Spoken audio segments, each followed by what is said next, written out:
Hi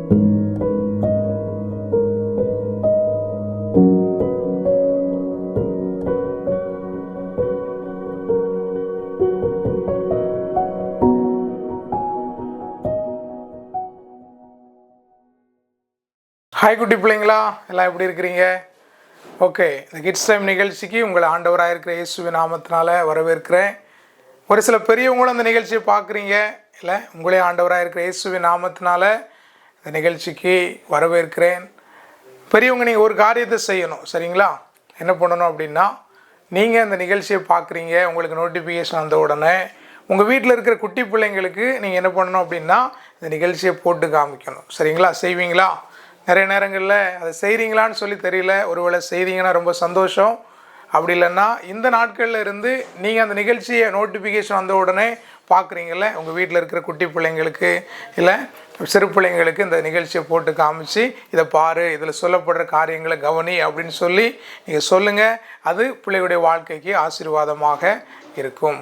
okay, இந்த நாளில் நம்ம எதை குறித்து நம்ம பார்க்க போகிறோம்? இந்த கிட்ஸ் டைம் நிகழ்ச்சியில் ஒவ்வொரு நாளும் ஒவ்வொரு தலைப்பில் நிறைய காரியங்கள் பார்த்துட்ருக்குறோம்ல. பல காரியங்களை நம்ம என்ன பண்ணுறோம், வசனத்தின் அடிப்படையில் நிறைய காரியங்களை கற்றுக்கொண்டு இருக்கிறோம்ல.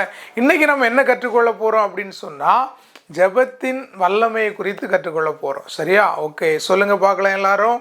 எதை குறித்து கற்றுக்கொள்ள போகிறோம்? ஜெபத்தின் வல்லமை.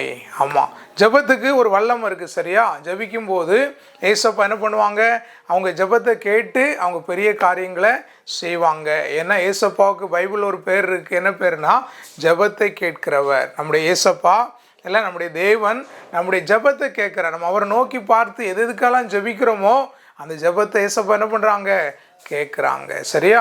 அப்போ கேட்டு அவங்க என்ன பண்ணுறாங்க, பதில் தருகிற தேவனாக இருக்கிறாங்க. ஓகே, நான் பைபிளில் இருந்து ஏசப்பாவை நோக்கி கூப்பிட்டதுனால ஒரு குல மக்களே காப்பாற்றப்பட்டாங்க. சரியா? அதை குறித்து தான் உங்கள் மத்தியில் பேச போகிறேன். சரியா? பைபிளில் தான் இருக்குது. அது வேதாகமத்தில் இருக்கிற உண்மையான ஒரு சம்பவம். இது கட்டுக்கதை கிடையாது, இல்லை, உண்மையாகவே நடந்த ஒரு சம்பவம். சரியா? அதை தான் உங்கள் மத்தியில் பகிர்ந்து கொள்ள போகிறேன். பாரு, நிறைய பேர் என்ன பண்ணாங்க, ஏசப்பாவை நோக்கி கூப்பிட்டு ஆண்டவரிடத்துலேருந்து அற்புதத்தை பெற்றிருக்கிறாங்க. பைபிளில் நிறைய பேர் இருக்காங்க. அதில் ஒருத்தர் தான் யார் அப்படின்னு சொன்னால் அந்த யூத ஜன மக்கள். சரியா? இந்த மக்களை ஏசப்பா எப்படி காப்பாற்றினார் அப்படிங்கிறத குறித்து தான் நம்ம இன்னைக்கு பார்க்க போகிறோம். சரி, இந்த சம்பவம் எங்கே இருக்குது, யாருக்காவது தெரியுமா? எங்கே இருக்குதுன்னா எஸ்தர் புஸ்தகத்தில் இருக்குது. ஓகே, சில பேர் சொன்னீங்க கரெக்டாக, எஸ்தர் புஸ்தகத்தில் இந்த சம்பவம் இருக்குது. சரியா? பாரு, எஸ்தர்னா யாருன்னு தெரியுமா உனக்கு? எஸ்தர்னா யாரு?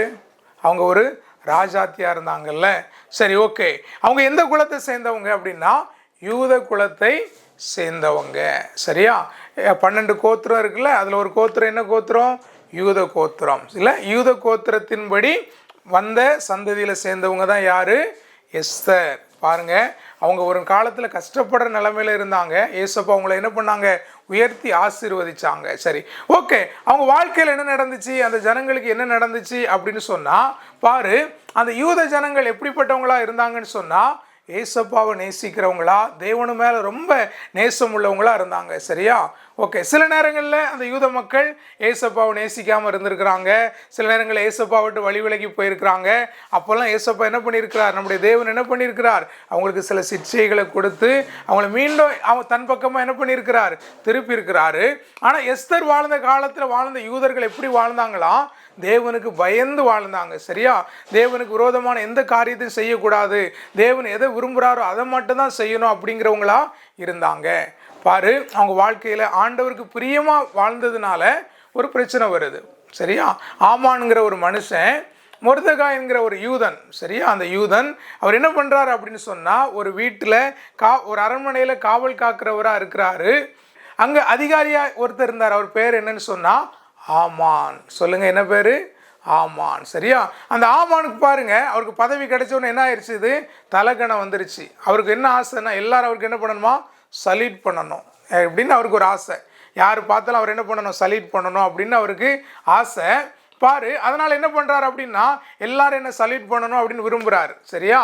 ஆனால் பாரு, இந்த அரண்மனை முற்றத்தில் இருக்கிறதான அந்த மொர்தெகாய் என்ன பண்ணலை, அவரை சல்யூட் பண்ணலை. அதனால் அவருக்கு கோபம் வந்துச்சு. சரியா? கோபம் வந்து அவர் என்ன நினச்சாருன்னு சொன்னால், இந்த மொர்தெகாய் என்ன பண்ணிடணும், நம்ம அழிச்சிடணும், இவன் என்ன பண்ண மாட்டேங்கிறான், நம்மளுக்கு சல்யூட் பண்ண மாட்டேங்கிறான், நம்மளை வணக்கம் சொல்ல மாட்டேங்கிறான், நம்மளை வணங்க மாட்டேங்கிறான் அப்படின்னு சொல்லிட்டு அவனுக்கு என்னது வந்துருச்சு, கோபம் வந்து இந்த மொர்தெகாயை அழிச்சிடணும். அது மாத்திரம் இல்லை, இந்த தேசம் எங்கே இருக்கிற இந்த மொர்தெகாயை போல இருக்கிற யூத ஜனங்களை என்ன பண்ணிடணும், அழிச்சிடணும் அப்படின்னு சொல்லி அவனுக்கு ஒரு கோபம் வருது. கோபம் வந்து அவன் அந்த அரண்மனையில் இருக்கிற ராஜாவிட்ட போய் அவர் என்ன செய்கிறான், ராஜாவே இந்த தேசத்தில் ஒரு ஜனங்க இருக்கிறாங்க, அவங்களுடைய வழக்கெல்லாம் எப்படி இருக்குது, வித்தியாசமாக இருக்குது, அவங்க உங்கள் சட்டத்துக்கு கீழ்ப்படிய மாட்டேங்கிறாங்க, நீங்கள் சொல்கிற சட்டம் பைபிள் படி இல்லைன்னா அதுக்கு கீழ்ப்படிய மாட்டேங்கிறாங்க, பைபிள் படி இருந்தால் மாத்திரம்தான் கீழ்ப்படுகிறாங்க அப்படின்னு சொல்லிட்டு அவனுக்கு கோபம் வந்து அந்த ராஜாவை உசுப்பேத்தி விட்டு என்ன சொல்கிறான் அப்படின்னா, அந்த தேசத்தில் இருக்க எல்லா மக்களையும் அழிக்கணும் அப்படிங்கிற, யூத மக்கள் அழிக்கணுங்கிற ஒரு சட்டம் போடுறான் பாருங்க. அந்த நேரத்தில் மொர்தெகாய் என்ன செய்கிறார் அப்படின்னு சொன்னால், எஸ்தர் ராஜஸ்திரியா இருக்காங்கல்ல, அவங்ககிட்ட போய் சொல்கிறாரு, இல்லை இப்படிப்பட்ட காரியம் நடக்குது, நீ என்ன பண்ணு, புருஷன்கிட்ட போய் பேசு, ராஜாட்ட போய் பேசு, அந்த காரியத்தை சொல்லு அப்படின்னு சொல்கிறாரு. ஆனால் அங்கே ஒரு சட்டம் இருக்குது. என்ன சட்டம் அப்படின்னா, ராஜாவினுடைய உத்தரவு இல்லாமல் என்ன பண்ணக்கூடாது, ராஜா அரண்மனைக்குள்ள ராஜஸ்திரியாக இருந்தால் கூட என்ன பண்ணக்கூடாது, போகக்கூடாது. ராஜாவுடைய உத்தரவு இருந்தால் தான் போக முடியும். பாருங்க, அவள் அப்போ யோசிக்கிறான் என்ன பண்ணுறது, இல்லை மொர்தெகாய் இப்படி சொல்கிறாரு, எல்லாரும் இப்படி சொல்கிறாங்க, எங்கள் ஜனங்களே அழிஞ்சிருவாங்க போலையே, ஆனால் நான் ராஜாவினுடைய முற்றத்தில் என்ன பண்ணணும், அங்கே போகணுன்னா, சமூகத்தில் போகணுன்னா அவர் உத்தரவு சொல்லாமல் நான் போக முடியாது, என்ன செய்யலான்னு உடனே மொர்தெகாய் இடத்துல அவர் என்ன சொல்கிறார் அப்படின்னு சொன்னால், ஒன்று செய்யுங்க, நீங்கள் போய் என்ன பண்ணுங்க, நான் பேசுகிறேன், அதுக்கு முன்னாடி என்ன செய்யுங்க, நீங்கள் போய் 3 நாள் உபவாசம் இருந்து ஜெபம் பண்ணுங்க, எல்லா ஜனங்களையும் கூட்டி ஜெபம் பண்ணுங்க. அது மாத்திரம் இல்லை, நானும் என்ன பண்ணுறேன், என் கூட இருக்கிறவங்க தாதிமாரோட கிட்ட சேர்ந்து என்ன பண்ணுறேன், ஜெபம் பண்ணுறேன் அப்படின்னு சொல்லிட்டு அவர் என்ன பண்ணுறாரு, ஒரு முடிவெடுத்து அந்த காரியத்தை மொர்தெகாயிட்ட எஸ்தர் என்ன பண்ணுறாங்க, சொல்கிறாங்க. பாரு, அவங்க என்ன பண்ண, மொர்தெகாயும் அந்த வார்த்தைக்கு கீழ்ப்படிஞ்சு அவர் என்ன பண்ணார், எல்லா ஜனங்களையும் கூட்டி சேர்த்து ஜெபிக்க ஆரம்பித்தார். பாரு, அது மாத்திரமல்ல, எஸ்தரும் அவருடைய தாதிமார் என்ன பண்ணாங்க, ஜெபிக்க ஆரம்பித்தாங்க. நடந்தது என்ன தெரியுமா, அகஸ்வேரு ராஜாவினிடத்தில் போய் முத்திரை வாங்கி, ஆமான் என்ன நினச்சான், குறிப்பிட்ட இந்த தேதியில் என்ன பண்ணணும், எல்லா யூதா ஜனங்களையும் அழிச்சிடணும் அப்படின்னு சொல்லி நினச்சான். பார்த்தியா, அந்த நாளில் பாரு, ஆண்டவர் இவங்கெல்லாம் சேர்ந்து ஜெபிச்சதுனால ராஜா சமூகத்தில் ஆண்டவர் தயவை உண்டாக்கி, எந்த மனிதன் அழிக்கணும்னு நினச்சானோ, இல்லை யாரெல்லாம் அந்த யூத ஜனங்களை அழிக்கணும்னு நினச்சாங்களோ அவங்க அழிந்து போகும்படிக்கு ஏசப்பா என்ன பண்ணார், நம்முடைய தேவன் என்ன பண்ணார், காரியத்தை மாறுதலாக முடித்தார். இந்த டேட்டில் அவ்வளவுதான், அந்த யூதர்கள் எல்லாம் அழிஞ்சிருவாங்க அப்படின்னு சொல்லி நினச்சி கொண்டிருந்த நாளில் பாரு, இவங்க தேவனை நோக்கி ஜெபித்ததுனால ஏசப்பா என்ன பண்ணார், காரியத்தை மாறுதலாக முடித்தார். இது கேட்குற அருமையான குட்டி பிள்ளைங்களா, கேட்குற நீங்களும் என்ன பண்ணணும், ஏசப்பாவை நோக்கி பார்த்து என்ன பண்ணணும், ஜெபிக்கணும். சரியா, அவன் வாழ்க்கையில் எந்த காரியமாக இருக்கலாம், உங்கள் குடும்பத்தில் இருக்கலாம், இல்லை அல்லது வேறு எந்த இடத்துல சில சூழ்நிலைகள் எதிராக இருக்கலாம், நீ என்ன பண்ணணும், ஏசப்பாவை நோக்கி பார்த்து ஜெபிக்கும் போது ஏசப்பா என்ன பண்ணுவாங்க, காரியத்தை மாறுதலாக முடிப்பாங்க. சரி, ஒரே ஒரு வசனத்தை நான் உனக்கு சொல்லி தரட்டுமா? ஓகே, என் கூட சேர்ந்து எல்லாரும் சொல்லுங்க.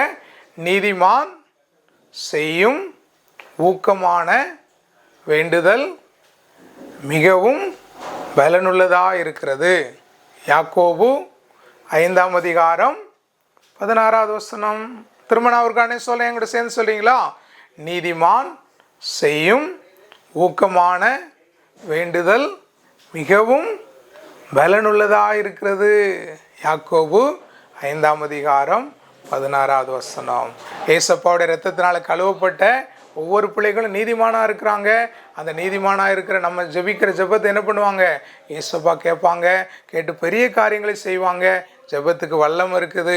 ஆகவே எந்த சூழ்நிலையிலையும் உனக்கு எந்த கஷ்டம் வந்தாலும், உங்கள் குடும்பத்தில் என்ன கஷ்டம் வந்தாலும் ஏசப்பாட்ட போய் ஜெபம் பண்ணு. ஏசப்பா, எங்கள் வாழ்க்கையில் இந்த கஷ்டம் இருக்குது, எனக்கு இந்த கஷ்டம் இருக்குது, நீங்கள் மாற்றுங்கன்னு சொல்லி ஜெபம் பண்ணு. படிக்க முடியல, ஏசப்பாட்ட கேளு. ஏசப்பா, என்னால் படிக்க முடியல, எனக்கு எல்லாத்தையும் நான் தோற்று போகிறேன், ஏசப்பாட்ட கேளு. ஏசப்பா என்ன பண்ணுவார், உன்னை ஜெயம் உள்ளவனாக மாற்றுவார். ஏனென்றால் நம்முடைய தேவன் ஜெபத்தை கேட்கிறவர். ஓகே, நம்ம எல்லாம் ஜெபிக்கலாமா? எல்லாம் கண்களை மூடி ஏசப்பாவை நோக்கி பார்த்து ஜெபம் பண்ணுங்க. ஏசப்பாட்ட கேளுங்க, என் வாழ்க்கையில் எல்லா சூழ்நிலையிலும் நான் ஜெபிக்க எனக்கு உதவி செய்யுங்கப்பா.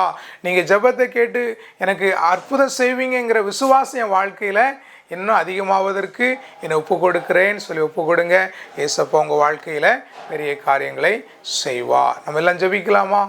அன்பின் பிதாவே, நாங்கள் உமக்கு நன்றி செலுத்துகிறோம், துதிக்கிறோம்.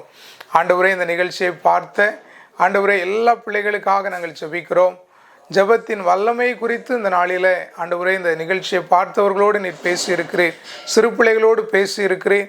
ஒருவேளை ஆண்டவரே இந்த ஜெபத்தின் வல்லமை குறித்ததான அந்த காரியங்களை நம்முடைய இருதயத்தில் கிரியை செய்து எல்லா சூழ்நிலையிலையும் ஜெபித்து ஒரு பெரிய ஜெயத்தை காண்கிறவர்களாக ஆண்டவர் எப்படி முர்தகாய், எஸ்தர் ஆண்டவர் அந்த யூதகுல மக்கள் ஆண்டவரை ஜெபித்து ஜெயத்தை பெற்று கொண்டார்களோ அதே போல ஒரு பெரிய ஜெயத்தை காணத்தக்கதாக ஆண்டவரே பிள்ளைகளுக்கு நீர் கிருபை செய்ய வேண்டும் என்று ஜெபிக்கிறோம். நீர் அப்படியே செய்கிறதற்காக நன்றி.